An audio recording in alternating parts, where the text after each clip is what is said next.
Ngasisu mahawsagumna mayamgidamakta nungairaba Phunga Wari ama puduna lakjari. Wari asibu ibirakpa DN-Khuman. Wari asigi mamingna Lairembi Sangbannabi. Ngasidagi sahi kayagi mamangda mangaw yamna thiba nupa ama lairami. Nupa adugi mamingna Loyungba haina kaurami. Loyungba naitom hingba miyoini.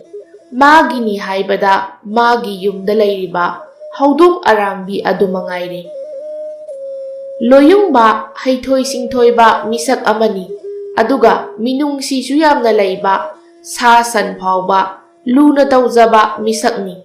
Maram aduna mahaki haudong arangbi adubusu luna tawjai. Nongmagi numitni Loyungba lauphamda laushuba laklami. Mahaki laupam ase umang amagi mayadani. Mayumdagi makhongnani lakliba asisu. Asum leptana lakbana mahaki laupam ado yoraklami. Aduga hauriba phau adubu yengduna asumna khanjai.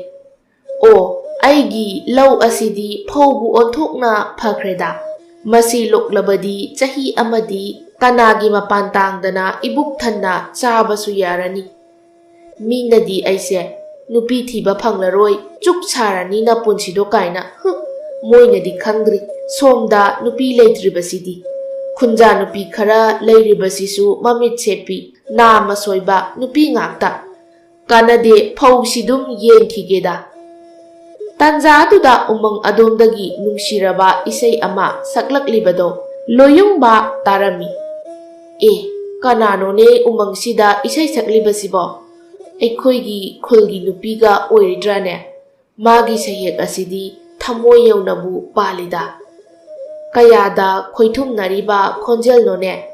Hanubiga amuk oiramdanaba. Khonjel asidi hanubi mandene masibo. Kanade kanano haibado hekte yenguragi. Aduga khangba haibaduni. Asi khanduna Loyungba isay sakliba maikai adu tamna lakba horami. Loyungba lakle khanglabada isay ado amuk chap lepkhirami. Kaino isay lepkramale. Aina lakbu ubadagi ikaidanaga lepiba haidurane magisibo. Masi lumduna hekta lairage. Aduga paktha chatlage. Asumna ujao amagi marumda Loyungbado lumduna lairami. Loyungbana kana uraroi khanna lumlibado. Isay saklibi nupi asinadi ihohona ubangamlami. Maramaduna nupi aduna asumna khanjay. Kayada mangaw thikraba minone. Manadi aina uraroi haiduna lumliba. Ainadi loina ubiredo. Mana aigi nakta lairabasu aigi sak asidi ubasu ngamloi. Manadi khangjadriba. Ai ase umang asigi Lairembini haibase. Kanade nupa asigi matawse ngaihakta yengkhige. Asi khanduna isay makhatana saklakle. Hada manja pamubao. Nasak yengle watedo. Saban yengle kalakjaydo. Ngasigi korong numitsida. Nahaki chinglaw saktambu uzabadi ningol thamoy leitadre. Aya, magi isay sidi othokna phajakreda. Magi mayek sidi aingondabu maline. Karamba nupi oirabano. Umang sida natrabadi isay sakpam leitraba haidurane. Kanade matam manghandabi manak hekta yauragi. Asi khanna Loyungbado khongthang adu thuna thangladuna laklami. Lairembi adugi manak hek yaurakpaga uri amada makhung ado panbadagi turami. Kari urino onthokna yetkraponi. Aina tusinbase tabadagi isay lepkramalene. Aibu kauduna yengsirane. Yade aibu nupida chopa amuk takhini. Mana saklakpado ngairage. Karigumba saklaktragana aina oina saklamla loire. Asi khanna Loyungbado uthakta phamduna Lairembidugi ningthijaba sayek suna ningthirabi thamoy huba isaydo tagadabagi ngaiduna lejari. Ngaihak asum ngairaba phawba isay ado saklakhidre. Sakninglabasu sakhidre. Loyungbagi mataw aduda yengduna laikre. Asumna pungja ani ahum ngaira phawba isai saklaktrabada loyungbado sauroklami.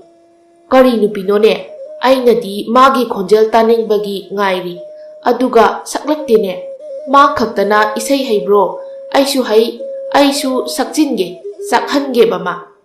Asi khanduna loyungbado nuja kanada saithajaba isai ama saklaklami. Hada nuja sakhangdabi kokilgi khonjel bungamjabi jenglok saktamdo uzani nahaki maikaidabu laklibani lot ke khanna lot khrabore ko nuja sakhangdabi. Asumna saithaba loibaga khara saurapna amuk asumna hairami lot laga dum laihoro ai lau shu dawba yamna watli lotuna laihoro koi kai thibi. Wahai asi aroibo oina hairamlaga loyungba magi lawphamda kumduna phau marakta hauriba napising adubu manthoklami. Lairembi adudi nokpada pukli pairami. Onthokpa nupa haiduni ko masigi nupase umangsida isai saklibase kanana oiramgani haina khanbana tene magi thokpa tawraga chatkhrini se. Aingondagasu warobagi isaiga saklamdana kanade nupa asina law suribase yengduna leirogeda.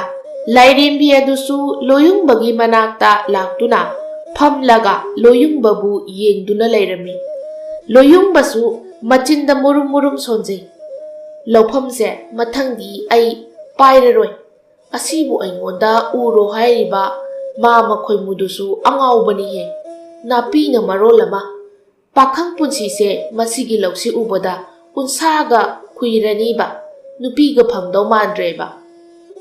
Lawnina tawrisina napise kaya yamna hauribanoba mi ataigidi napi ama phawba haude aigi sidi loire natragana aigi lawphamse moigi napi mayamgi haurakphamga oiraba jatlane khutkase loire I thok tawreba.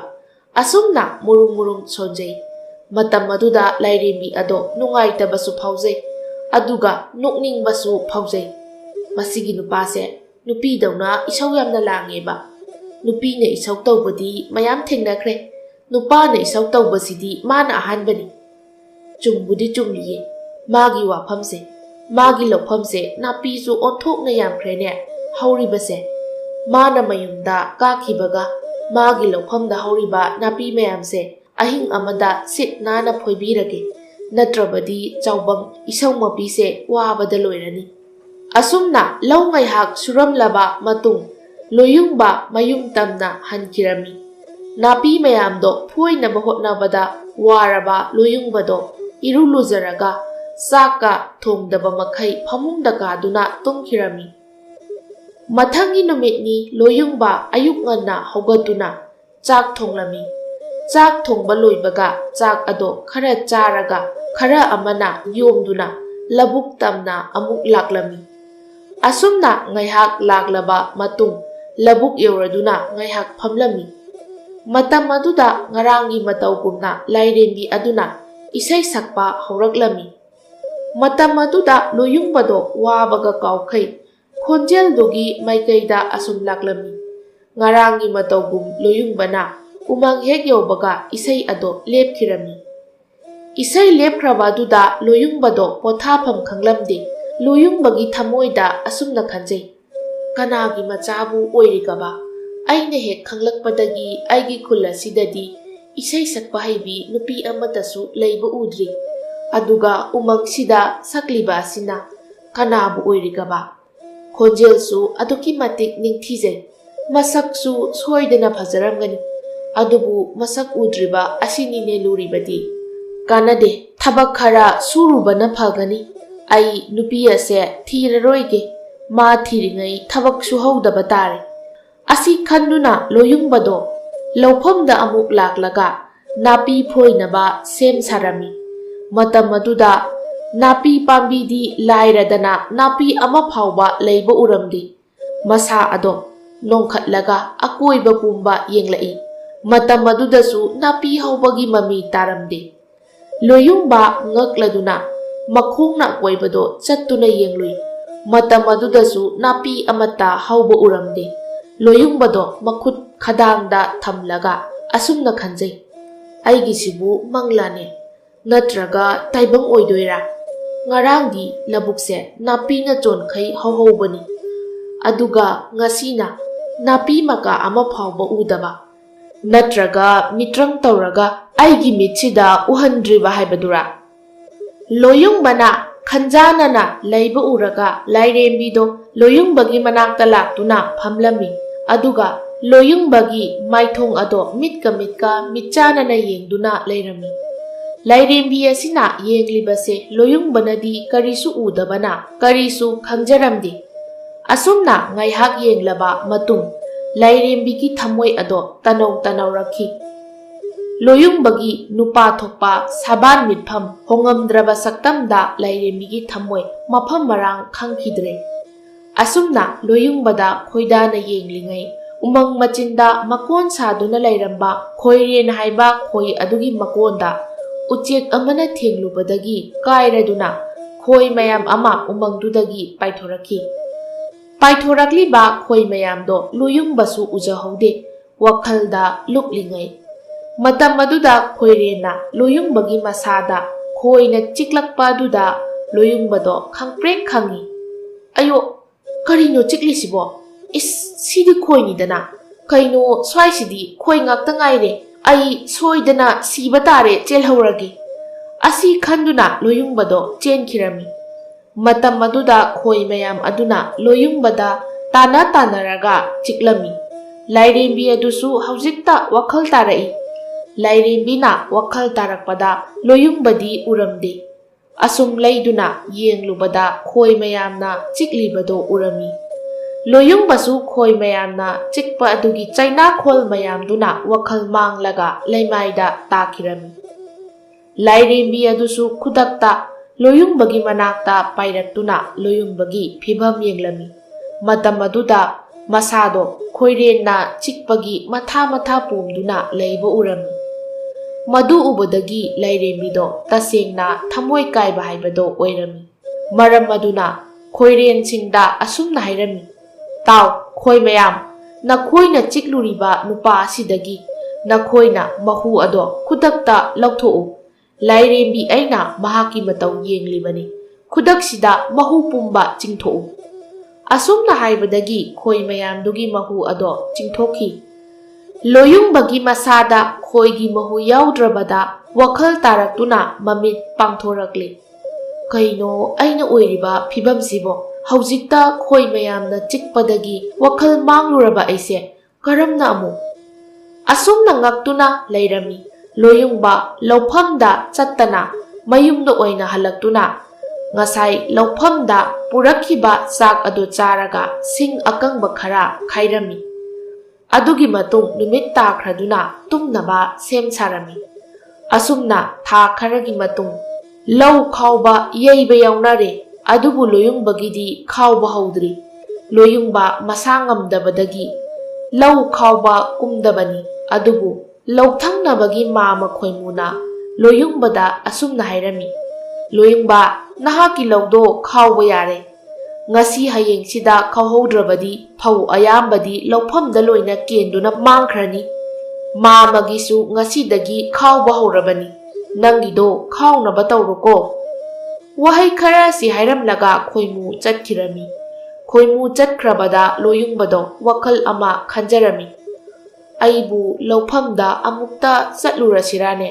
ꯃꯥꯝꯃ ꯈꯣꯏꯃꯨꯅ ꯍꯥꯏꯔꯤꯕꯗꯣ ꯑꯆꯨꯝꯕ ꯑꯣꯏꯔꯝꯒꯅꯤ꯫ ꯏꯁꯥꯁꯤꯁꯨꯉꯁꯤ ꯅꯨꯃꯤꯠ 10ꯅꯤꯃꯨꯛꯇꯤ ꯅꯥꯗꯅ ꯆꯠꯄꯁꯨ ꯉꯝꯗ꯭ꯔꯦ꯫ ꯀꯥꯟꯅꯗꯦ, ꯉꯥꯏꯍꯥꯛ ꯆꯠꯇꯨꯅ ꯌꯦꯡꯂꯨꯈꯤꯒꯦ, ꯑꯗꯨꯒ ꯍꯌꯦꯡꯗꯒꯤ ꯈꯥꯎꯕ ꯍꯧꯔꯒꯦ꯫ ꯑꯁꯤ ꯈꯟꯗꯨꯅ ꯂꯧ ꯇꯝꯅ ꯂꯥꯛꯂꯝꯃꯤ꯫ ꯑꯃꯔꯣꯝꯗ ꯂꯥꯏꯔꯦꯝꯕꯤ ꯑꯗꯨꯅ ꯂꯣꯌꯨꯡꯕ ꯂꯥꯛꯑꯦ ꯍꯥꯏꯕꯁꯦ ꯈꯪꯕ ꯉꯝꯂꯝꯃꯤ꯫ ꯃꯔꯝ ꯑꯗꯨꯅ ꯂꯣꯌꯨꯡꯕꯅ ꯂꯥꯛꯀꯗꯕ ꯂꯝꯕꯤ ꯑꯗꯨꯗ ꯂꯣꯌꯨꯡꯕꯕꯨ ꯉꯥꯏꯗꯨꯅ ꯂꯩꯖꯩ꯫ ꯂꯣꯌꯨꯡꯕꯁꯨ ꯂꯧꯐꯝ ꯇꯝꯅ ꯂꯥꯛꯂꯤꯕꯗꯣ ꯌꯥꯝꯅ ꯋꯥꯅ ꯂꯥꯛꯂꯤꯕꯅꯤ꯫ ꯀꯔꯤꯅꯣ ꯉꯁꯤꯒꯤ ꯅꯨꯡꯁꯥꯁꯤꯗꯤ ꯆꯥꯟꯅꯅ ꯍꯦꯛꯇ ꯁꯥꯈ꯭ꯔꯦꯗ, ꯀꯌꯥꯗ ꯀꯟꯅ ꯁꯥꯈ꯭ꯔꯕꯅꯣ? ꯑꯩꯕꯨ ꯀꯣꯛꯁꯤꯁꯨ ꯉꯥꯎꯔꯤ ꯇꯧꯔꯦ, ꯎꯔꯨꯝ ꯑꯃꯗ ꯉꯥꯏꯍꯥꯛꯇ ꯄꯣꯊꯥꯔꯨꯈꯤꯒꯦ꯫ ꯑꯁꯤ ꯈꯟꯅ ꯎꯔꯨꯝ ꯑꯃꯗ ꯍꯦꯛ ꯆꯪꯂꯛꯀꯦ ꯇꯧꯕꯒ ꯃꯀꯣꯛ ꯑꯗꯣ ꯉꯥꯎꯃꯟꯈꯤꯕꯅ ꯂꯣꯡꯅ ꯍꯥꯏꯊꯔꯛꯏ꯫ ꯂꯣꯡꯅ ꯇꯨꯔꯛꯄ ꯑꯗꯨꯗ ꯃꯀꯣꯛ ꯑꯗꯨꯁꯨ ꯀꯥꯏꯕꯗꯒꯤ ꯂꯣꯌꯨꯡꯕꯗꯣ wakhal mangkhirami. Thokliba pumbase Lairembi aduna khangbadagi khudakta loyungbagi manak yaurami. Loyungbagi manak yaubaga Lairembi aduna loyungbabu pongkhatpiduna matambakta monkhangna hali. Aduga asokpa mafamsingduda makhut aduna nanbiduna asokpa pumba pungpha phahalami. Aduga loyungbagi anabasu phahalami. Loyungbadu wakhal taraduna mamit pangthorakle. Matam aduda nupi ama magi manakta leiramlibado urami. Madu ubada loyungbana asumna khanjai. Kadaidagi nupino asina setli iliba fijet asisu asang mangakta masak sisu phajakreda. As isaga naba loina phakre nupise ubada. Asumna khalingai Lairembi aduna asumna hairei. Ho sakhenba safaba kaidore tuminna ungaga leiridubo. Ha leitehe ungdehe mi kainom khalambane. Ho adubo haiba kari khalino. Natene nangse aikhoi khunja nupisu nate amuktasu ukhidri. Ai tasengna ngakpa haibadu oire. Ho ngakpiruno aise atopa khul amadagi lakpani. Aigi ipa imado umangi sathiraba kaijau kayana chathokpikre. Aisu leiba kibadagi kul thadoktuna laglibani. Ado ibung haina hekta kaujage. Karigumba amata haijage. O kaisu kaide aina yamna halamni. Ibung adum kaubiyu. Adudi ibung ai haijarage ko. Yaroi kainadi haibirakanu ko. Ai ibungi yumda matam khara leibagi ayabado pinabiyu. Nupi aina lamhang tuhangda koichatchatlaga leibadusu ngamjaroi. Aina hairibase yabiyu ibungna. Loyungbasu ngaihak munna khanjai. Nahaki khalubada ai oina nungaitaba pokjai. Ado nupa oiradi phadauba. Yumdasu nupa itomdani leiribase. Nang amuk pusiluraga nangse aigi nupi oina unakhidobado. As aidi kaihe. Phare ado ichan. Pumnamaktu ai mayoknarage. Hauji lauda chatkena thoklakpani. Ado inarake haibra sida leiramge haibro. Ibung nupi itomda lamhang sida kamaina leihaudoino kijai haiba. Aduna natung inarake ba. Asumna Lairembi aduga loyungbaga laufam tamna laklami. Laufam yaurabada loyungbagi phau adudi saruk tangkhaimuk kenduna leiramli. Madu ubada loyungba wakhal yamna warami. Ichan aigi phau asidi ayamba loina kenduna mangkhre. Handakse isa ngamludabana laudasu chatpa watkre. Karam tawniya. Ibung kaisu waganu. Hayingdagi aina phause khawba horagi. Ibungsu isa ngamdabanina. Ado haying nganna loigani. Aise aikhoi khunda lau khawba yaibada ai hainaribani. Khawbasu yaibasu ngaihaktada loiba ngamlibani. Lao yumda halase. Loyungbasu laufamdagi nungaitana. Lairembi aduga hanminarai. Mayum yaurabada loyungbana Lairembi duda asumna hanglai. Ado ichan nahaksu chak lamlamlagani. Numit pudi tagadaba watli. Ado chak thongba hairadi chak thongdoklo. Ado ichan aidi ikaw kaure. Ichan gi ming khangdri. Ichan gi mingbu kari kaubage. O aidi kari kari oiraboy ninglure. Aigi mingdi Sangbannabi kawe. O Sangbannabi haiba. Aishu khaline fijonse asangba machu ngakta setli haina. Ado Sangbannabi hayengdi ayukto khara nganna chattoiniko. Aina chak thonglaga purake. Ho wanabane purakano ai adum halaaga chage. Nasangamdrido henjalakani ba. Hoi hoi nangna yadradi phare. Ado numitchu tarae chak tu thongdo. Lairembi Sangbannabisu chak thonglami. Asumna numit asimasu haujin kirami. Mathangi numitni. Lairembi Sangbannabi loyungbabu mahai sizinaraga nungaina tumhanbirami.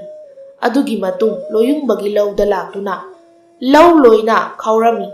Adugi matung phau singdo amuk mahai sizinaduna yeirami. Pumnamak loirabada phau mayamdo loyungbagi mayumda puraktuna kaida thamlami. Loyungba mikap thoklakpadadi numitna kokton yauramle. Masa ado pukrida chatuna iruzaruraga changlakpada Lairembi Sangbannabido ingkholda ensang napi hektuna leiba urami. Masigi nupisibu mana hairisibu chumlamgadrane nongmada lausu khawba matomtanasu yeiba ngami hairisibu thadi thajakidreda masakti phajai he. Asi khanna imungda changlai. Matam aduda imung ado phau mayamna paiduna leirami. Madu ubada loyungba pungak ngakpa haibado oirami. Lairembi adusu changlaktuna ensang thongba haurami. Matam aduda loyungbana Lairembida asumna hanglai. Sangbannabi tabro. Kaino mata hangge sengnadi khumuko. Hoi hango ibung. Kari hangge hairino hanglao. Nangse Meera natraga Laira. Miyoiba amana taray ngamba thabak amata nate nahakna tawribase. Asengbado haibirao. Lairembi Sangbannabido loyungbada asengba haidokpa hauraklami. Nahakna khaliba chingnaba pumbado ai haige. Ai ase umang Lairembini. Nahaki laufam mayagi umang dubu konba Lairembini. Nahaki nawong nataw mangaw thiba adubu numit khudingi yenglaga nungaijabani aina. Nahakna ngarang lauda lakpada khanghaudana nahak wakal manglaga laimaida tuki. Matam aduda nahaki kok adubu kaibadagi isu yamna thoki. Madu ubada nahaki awaba mateng pangningduna nahaki nakta leiriba asini. Nahaki phau asisu mun mahenman kibana phau ayamba loina kenduna manglabani. Madu pumbado aina mateng pangjabani. Loyungba haujikti asengbado khanglabada yamna nungaibu oirami. O Lairembi haibako. Ado Sangbannabi nahakbu aigisida adum leirage hairibra amuk chatkidoira. Aidi Lairembini. Nahaki nakta punsigi leibe yaroi. Aduna matam khara leiramlaga umangda chatlage. Loyungba wakhal khara nungaitaba haibado oirami. Lairembi su khanglibani loyungbagi wakhalon ase. Adubu oiba yaba nate. Asumna matam khara loyungbagi manakta leiramlaba matung Lairembido umangda changkhirami. Lairembina loyungbagi manaktagi chatkiba numittagi loyungbado mathamoy yamna kairami. Ingaw ngawjaba loyungbagi mafamda Lairembigi saktamduna awaba amadi oihanbirami. Asumna numit kaya tha kaya lapnaraba phawbada loyungbadi Lairembigi saktam ado kawba ngamjade. Loyungbana asumna khanjai. Lairembi Sangbannabido ukhidabasu kuire. Ainadi mabu kawba ngamde. Manadi aibu ningchinglamkhidra. Aigidamak kanaba kaya awafam kayadagisu kanbiramkhibani. Aduga ainadi thingaw lengaw wakhalnina mahaki mafamda thagat wahai amatasu haikideko. Kanade mahakna haibado. Umangdo mahakna ngaklibani hairambani. Adunadi ai umangduda chatuna mahakpu unaraga thagat wahai amata oirabasu haijarage. Asi khanna loyungbado umang tamna laklami. Umang adu hek yaubaga loyungbana Lairembibu ubra haina mamai ado leiduna yenglai. Lairembi adusu nupi oibanina nupa pamdaba nate. Mahaksu loyungbagi mawong kaya asida nungsiba phaujarai. Lairembi aduna loyungbagi mafamda masakti uhanda asumna hairai. Hada manja pamuba nuja oibi aina Lairembigi mapo oirubana taibang oibana famda thamoigi paudam tamngamdredo. Nahaki natau ubada Lairembi ai wadaba ngamdedo. Sangbannabi nahaki saktam uhanbiyu. Ai nafamda wa khara haijage. Karigumba imangda thoklaktrabadi ai itomta sijagani. Lairembi Sangbannabisu loyungbagi wafam ado tabadagi loyungbagi mitmangda asangba fijolga loinana leplari. Matam aduda loyungbana asumna thamoy sengna haijarai. Sangbannabi nahaki thaujandagi aigi punsi ase nungsiba masaksu khamhanbire. Awaba kayadagisu nahakna kanbire. Nafamda asimadi hainingi. Aigi punsina sidri phawbadi nahakpu ningsingduna leigani. Loyungbagi thamoi sengjaba matau asida Lairembi adusu loyungbabu nungsiba asum helakli. Lairembina amuk makha tarai. Nahakpu thengnaruba mikuptagi Lairembi aigi punsi khongchatchu kairabani. Nahakpu ujakiba numittagi thamoida nahakpu nungsibasu phaurakhi. Aduga aise Lairembini haiba khalluba mikupta pothafam khangkhide. Asumna wari saringai Lairamlendagi Lainingthauna urami. Madu ubada Lainingthau yamna saurami. Khudak aduda Lainingthauna Lairembi adubu kauraklami. Lainingthauna kaurakpa tabadagi Lairembi ado ipa pakhatna ai chatlage hairamlaga mafamdudagi mangkhirami. Lairamlen yaurabada athiba michai kayasu Lairembi aduda chaibirami. Adugi matung Miramlenda satpasu yaroi haina kanna hairami. Loyungbadi Lairembi adugi wakhalda ngauchatnaba haibado oirami. Asumna numit adudagi Lairembi Sangbannabi taibangda khongdarakhidre. Loyungbadi tumba chaba kauthoklaga Lairembi Sangbannabigi wakhalda luptuna laikhirami. Loyungba Lairembi Sangbannabibu udraba adudadi mayumda hanjinba kauba makai numit khuding chattuna Sangbannabibu ujagadra khanna chachari. Asumna lairakpana chahi ama ani haujinkre adubu Loyungbadi haujiksu Lairembi adubu kauba ngamjade. Nongma Loyungmana asum lakpada khul macha ama yoraklami. Matam aduda khunjanupi amana asangba fijet setuna lakpo ubada Loyungbanasu nupidugi manakta chenchinduna asumna kaujarai. Sangbannabi aine Loyungbane ai nangbu thibada punsi ase loigadawre. Lao aigi yumda chatlasi lao.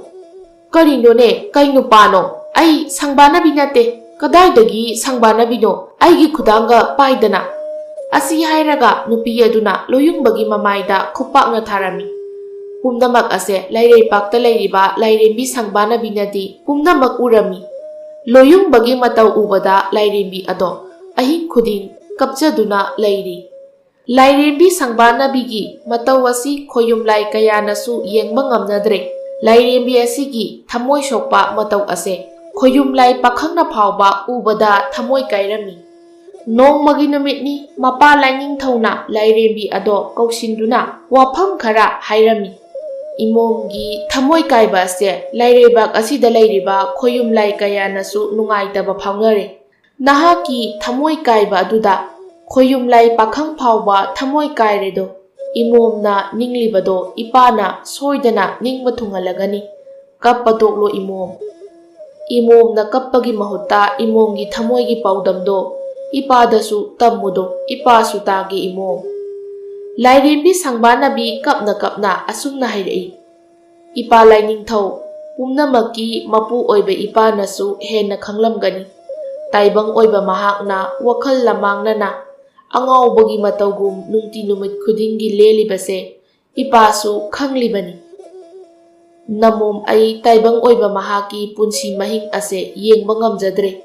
Mahaki mataw ubada ibuk thanna chaba ngamjade. Mikup khuding thamoi se kairi ipa Lainingthau. Ipagi imom nungsibi sese kaplaganu. Adugi oire ko phare. Ngasidagi ipana imomda thamkiba athingba pumba koklabani. Imomgi thamoi kaihalloi chatlo taibang oiba mahaki sangaida leiruro imom nungsibi. Imomgi punsida yikna tingkhang laitaba nungai yaibi marang kaina leiruro ko.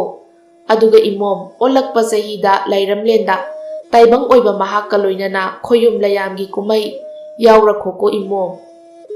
Lainingthau mahakna Lairembi adugi apamba khuding pibirabada Lairembi Sangbannabido uchek amagi saklon lauraga Loyungbana lairiba mafam adu tamna pairaklami. Amaromda Loyungbasu ukhong amada ngathaduna yamna wana khangjari. Sangbannabi aisi kayam phatrage aigi awaba itausibu nahak yengba ngamlibro. Nahakna thadokpiramba numit adudagi angawbo oiraba punsise ubidrabo Sangbannabi. Kairaba thamoisi uraga noktuna leiribra. Asi haina hairamlaga sada thaktabana maram oiraga sokthabadagi tupthakirani. Amaromda Lairembi Sangbannabisu asum pairakpana Loyungbagi manak yauraklammi. Loyungbagi manak yaurabada nupi amagi saklon lauraduna asumna haudorai. Manja oiba pamuba se ai lae hauzikti ai nanakta leplari. Asigumba awaba phibam oirakani khangludabana nahakpu thausarudre. Se haugatlo. Asi haina loyungbagi masa ado nomduna haudoklammi. Loyungbasu mamit singlakle aduga machinda asumna hairai. Kanano aibu haudokliba. Naitom hinba naitom paiba punsini. Aigi punsida amuk laknage khanbiranu. Mikup amatang oirabasu ukhong asida pothajage. Loyungbagi wahai asi tabada thamoi kaikhraba Lairembi aduna kapli peri peri asumna hairai. Yare ai phauba khangbidaba aigi khonjel phauba khangbidaba natro. Ainadi Lairamlendagi nanakta harauna laklaga aibu kanano kaina ai nangi Lairembi Sangbannabi ne. Kari haiba Sangbannabi ne haiba. Asi hairaga mamit ado sapu muklauna pangthoraktuna yenglami. Matam maduda Lairembi Sangbannabi ni khanglabada loyungba awaba nungaitaba soktharamba pumbado mikupta numit mangan pangbada mangkiba lechingumna loyungbagi awaba pumbasu kokjaki. Pamuba nungsiba haina kaujage. Nahakpu ngasidagi wahalaroi. Punsi chupa nanakta lengdana leiradoine. Lao yumda halasi. Aduga nang aigi oiba loinaidraba nungsi wari kaya sarusi lao. Asumna hainabadagi loyungba amadi Lairembi Sangbannabi Lairembigi mahai sizinaduna mikupta loyungbagi mayum yauraklammi. Asumna mayum yaurabada Lairembina sana thaknaba mathel makhal semlami. Adugi matung mathel mayamdo loyungbagi manakta pusinjarai. Tanja aduda loyungbana Lairembi Sangbannabigi makut ado tap pharaga hairai. Sangbannabi phajabagi mabema ai kaisu chaningba phaude.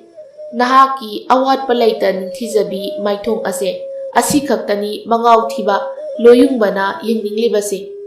Sangbannabi se aingonda namaido onsilao. Matam kaya uba phangludraba thawai hakchang ngauhanbi maithongse ngasidi loyungbagi thamoina pendri phauba yengjageba. As hainadeba. Adum udaw leirasida aise haujikti nangi oirabani. Sida phauba penthokpa ngamdrabo. Khara lemoba angangsu nate. Se saksi hana saki seba. Nasado yengba yadre. Sigangnari haiba. Hauren chak tokpaga namangda phamduna leijarage. Mit pendri phauba aigi saktamse yengoba. Adu Sangbannabi kaino mahaigena aduga charageba. Kari wano dong hekta hayu. Atai kaisu nateda. Nahaki thotlaba khut aduna chak ase nungsina inbiyoba. Maduna matam kaya ngauchatnaruraba leitarudraba pukning wakhal thawai hakchangse pothajarageba. As sibuwani kaina. Pilabani aidibako sese illage charo. Ningaidi angangdagi khara henjeline yarabo oktribo. Isau tawdabida illoba pukka thanpham khangaro. Isaudi aroibini he. Ado sakhomse chawmalle phullaga sirani ai. Aduna khara pikthar oba seba nungsibani se. Asumna numit ado nungsibagi taibang pan amada khongdaba hauraki. Asumna matam kharagi matung loyungba amadi Lairembi Sangbannabi nungsiba macha ama phangjaduna makhoi nungai yaifana pankirami.